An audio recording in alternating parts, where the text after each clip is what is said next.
Para acompanhar as cartas, inscreva-se, ative o sininho das notificações e marque todas. Assim, você será notificado cada vez que a sequência for gerada. Gratidão.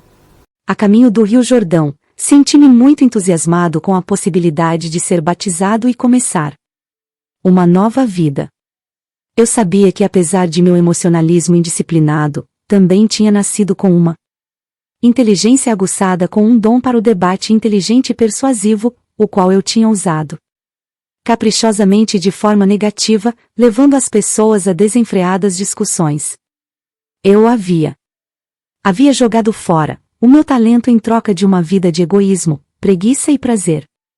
Como resultado, havia perdido todo o respeito dos demais e nem eu mesmo me respeitava mais. Pela primeira vez, isto me pareceu intolerável. Ocorreu-me que no futuro eu poderia e deveria empenhar meus dons naturais para um melhor uso. Ao invés de apenas ficar fazendo barulho, talvez eu pudesse encontrar um caminho para aliviar a carga daqueles de quem eu tanto me compadecia. Até então, eu não havia sido útil para ninguém. Meu batismo. Quando entrei na água do Rio Jordão para ser batizado por João, esperava sentir apenas alívio e a consciência de que pelo menos uma vez havia dado um passo positivo em direção à reforma de meu comportamento. Esperava sentir uma nova determinação para ir para casa e surpreender minha mãe e meus vizinhos com atitudes novas e amáveis em relação a eles. O que realmente aconteceu quando João me batizou foi uma experiência completamente diferente de qualquer coisa que eu poderia ter imaginado possível. Senti uma grande onda de tremenda energia surgindo em meu corpo. Fiquei literalmente chocado com isso. Ao sair da água cambaleando, senti-me levado em consciência, de um modo extraordinário. Um grande fluxo de brilhante felicidade elevou-me a um estado de êxtase. Estava arrebatado e consciente de uma grande luz. Tropeçando, me afastei do rio e fui caminhando e caminhando, sem saber onde estava indo. Continuei, e sem me dar conta, entrei no deserto. Por favor, observe. Minhas 6 semanas no deserto foram um tempo de total limpeza de minha consciência humana. Velhas atitudes, crenças e preconceitos foram dissolvidos. Chegou o momento de compartilhar com as pessoas receptivas tudo o que eu senti, vi, percebi e compreendi. Para ajudar as pessoas a abandonarem a velha imagem de uma divindade bíblica. Evitarei me referir a Deus por essa palavra e vou usar uma terminologia projetada para ampliar sua mente, para abraçar aquilo que realmente é para além de toda forma terrena, cor, som, emoção e compreensão. Esta terminologia se tornará cada vez mais significativa na medida em que você for perseverando na meditação e na oração. O que eu senti quando estive no deserto. Fui elevado no interior de uma luz radiante e me senti maravilhosamente vibrante, vivo e com poder. Eu estava cheio de êxtase e alegria e sabia, sem dúvida alguma, que aquele poder era o verdadeiro Criador do qual todas as coisas criadas haviam recebido o seu ser. Esta gloriosa harmonia interior, paz e sensação de perfeita realização, nada mais precisando ser acrescentado àquele belo momento, era a própria natureza da realidade, o poder criativo, dando vida à criação e à existência. O que vi, compreendi e percebi quando estive no deserto. Fui elevado dentro de outra dimensão de percepção consciente, que me permitiu ver a verdade com reação à vida e à existência. Vi, lúcida e claramente, o que era real e o que era falso no pensamento do homem. Compreendi que aquele poder criativo que eu estava experimentando era infinito, eterno, universal, que preenchia todo o espaço além do céu, dos oceanos, da terra e de todas as coisas vivas. Vi que aquilo era o poder mental. Era o poder criativo da mente. Não havia ponto onde não existisse aquele poder criativo da mente divina. Percebi que a mente humana originava-se da divina mente criativa, mas que era somente uma vela iluminada pelo sol. Às vezes, minha visão humana era tão espiritualmente elevada que eu podia ver através das pedras, da terra e da areia. Estas então pareciam ser, simplesmente, minúsculas partículas de brilho cintilante. Eu percebi que nada era realmente sólido. Quando eu tinha momentos de dúvida de que aquilo pudesse ser assim, as mudanças no fenômeno deixavam de existir, e muito mais tarde eu descobri que meus pensamentos, se fortemente impregnados de convicção, poderiam causar mudanças no cintilar das partículas. Coisa que a ciência chama hoje de partículas carregadas eletricamente. E, portanto, produzir mudanças na aparência da pedra ou de qualquer outra coisa que eu estivesse estudando. Foi naquele momento que compreendi o poderoso efeito que a convicção ou a fé inquebrantável tinham sobre o ambiente, ao exprimir um comando ou mesmo uma crença. E ainda mais impressionante foi a abertura de minha mente, a compreensão em consciência cósmica de que tudo o que havia testemunhado era, realmente, o poder criativo da própria mente divina tornada visível no cintilar das minúsculas partículas. Além disso, a aparência de tudo poderia ser profundamente afetada pela atividade do pensamento humano. Compreendi que não havia nada sólido no universo, que tudo o que era visível estava manifestando um estado de consciência diferente, que determinava a composição e a forma do cintilar das partículas. Portanto, toda forma exterior era uma expressão da consciência interior. Compreendi que a vida e a consciência eram um e a mesma coisa. Era impossível dizer isto é vida e aquilo é consciência. A consciência era a vida, e a vida era a consciência, e era o poder criativo de ambas, mente universal divina mais além, dentro e por trás do universo. Compreendi que as pessoas davam grande importância à individualidade e à forma. Elas não podiam imaginar uma mente ou inteligência operando de modo efetivo senão por meio da forma individual.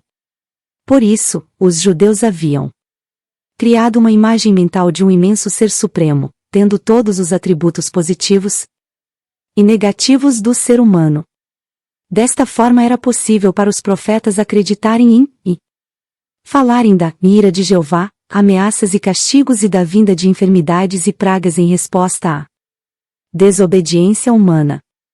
Mas percebi que estas imagens mentais eram mitos. Elas não existiam. Percebi que, em qualquer dimensão da existência, era a mente, a inteligência manifestada que era o fator mais importante no que se refere à criação e ao homem em si. De modo que se deveria reescrever o Gênesis assim: antes da criação, era a mente universal, o poder criativo dentro e por trás da criação em si. Tendo visto tão claramente, para além de toda discussão, que o poder criativo da mente universal estava em todo lugar, no infinito do céu e ativo dentro de formas terrenas, fui impulsionado interiormente a olhar ao meu redor. Olhei e vi apenas cascalho e pedra. Então, subitamente me foi apresentada a imagem de uma bela paisagem, na qual crescia todo tipo de plantas, arbustos e árvores, aves sobrevoando as árvores e animais pastando na relva. Assistindo a esta visão com admiração, vi que as plantas e árvores, cada uma delas, e sim, mesmo os pássaros e os animais, na realidade eram compostos de centenas de infinitas comunidades de minúsculas entidades trabalhando sem parar. Seus cientistas modernos as chamam de células, em um espírito de total harmonia e cooperação, para produzir a substância, e os diversos órgãos dos sistemas internos e o aspecto exterior das entidades vivas e completas. Contemplei esta maravilhosa atividade por um longo tempo, ainda que o tempo já não tivesse mais importância para mim. Enquanto eu olhava, pensava, quem poderia ter adivinhado que sob a cobertura de pelagem, plumas e pele, haveria tão intensa atividade em diminutas comunidades de entidades trabalhando juntas para dar vida, forma, nutrição, cura, proteção e resistência aos corpos de tantas espécies diferentes. Era a inteligência do trabalho realizado que atraía a minha atenção. Assim, compreendi que o trabalho era uma parte integral da atividade do poder criativo desde a menor entidade, célula, dentro dos sistemas viventes até a mais avançada entidade no universo, o homem em si. No sistema de todos os seres vivos, todo o trabalho estava sob a direção do poder criativo divino, no qual estavam os planos e desígnios da criação. Vi que esses planos e desígnios eram, na verdade, formas de consciência e poderiam chamar-se de palavras, uma vez que cada palavra significa uma forma muito especial de consciência. Assim, a palavra original na consciência do poder criativo se manifesta no mundo visível. A palavra e, portanto, o padrão da consciência permanece na mente criativa divina, manifestando-se continuamente em si mesma. Pude ver então que tudo no universo vivia, se movia e tinha seu ser no poder criativo da mente universal, a qual era infinita e eterna e era a única verdadeira realidade por trás de todas as manifestações da forma individualizada. Enchi-me de louvor, pois tudo no mundo procedia de, e ainda estava dentro, deste supremo poder criativo da mente divina.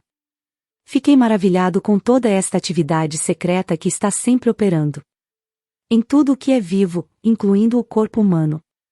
Perguntei-me como é que unidades tão pequenas funcionavam de forma tão inteligente, de acordo com os planos específicos para produzir sem erro a forma proposta, o tronco da árvore, as folhas, flores, frutos, insetos, pássaros, animais e o corpo humano. Compreendi, com mais clareza ainda, que o poder criativo era a própria fonte de toda a atividade inteligente no universo. Se o homem possuía inteligência, era somente porque a havia extraído da fonte universal de todo ser. Além disso, foi-me mostrado que o poder criativo divino sempre trabalha de acordo com certos princípios de construção exatos e fundamentais. Foi-me mostrado que assim como os homens têm características claras e uma natureza bem definida ao se apresentar em frente ao mundo, assim também o poder criativo possui uma natureza clara e definida, características distintas, as quais poderiam ser claramente reconhecidas na maneira com que todos os seres vivos, plantas, animais, aves e homens, foram construídos e mantidos. Vi que estes princípios e características, claramente observados no processo da criação, eram leis invariáveis governando toda a existência. Estas leis são tão parte da vida que nunca são questionadas. São constantes e consistentes, mas não haveria tais leis se não houvesse poder criativo inteligente se manifestando por meio do universo. Estes princípios da criação, as características do poder criativo em si, são os seguintes, eu os traduzo para o seu tempo presente porque estes princípios são eternos. 1. A natureza do poder criativo é crescimento. Tudo o que é vivo sempre cresce. O crescimento é uma característica universal, um princípio invariável da existência. 2. A natureza do poder criativo é alimentação e nutrição.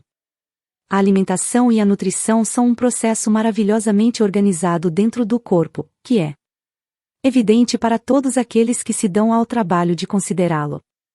A alimentação é fornecida para todos os seres vivos de acordo com as preferências individuais e o alimento é digerido para promover a saúde e o bem-estar. Quando pequenas criaturas nascem, o leite já está dentro da mãe, pronto, à espera do recém-nascido. Isso também é um princípio misterioso da existência que ninguém pode negar. Nenhuma ciência pode explicar por que teria aparecido na existência esta função do sistema, que assegura a sobrevivência da espécie. A função em si mesma pode atualmente ser compreendida, mas não o porquê, a mola mestra da função. 3. A natureza do poder criativo é cura.